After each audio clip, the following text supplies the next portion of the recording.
28 dhjetor 2025 jemi në ditën e diellit. Edhe gjatë kësaj dite do të këshilloj që të hedhim hapa të sigurt dhe më ngadalë. Kemi tendencën që të eksagjerojmë gjithçka, mund të bëjmë pak më shpejt pre e pesimizmit.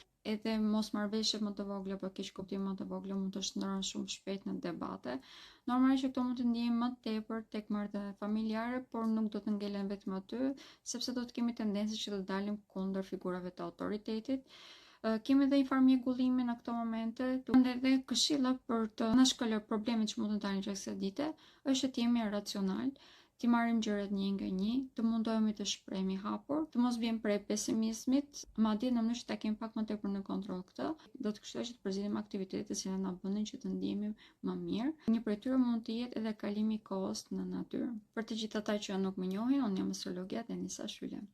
Faleminderit dhe mos harroni të më ndiqni për të marrë informacione të tilla në lidhje me astrologjinë dhe me yjet.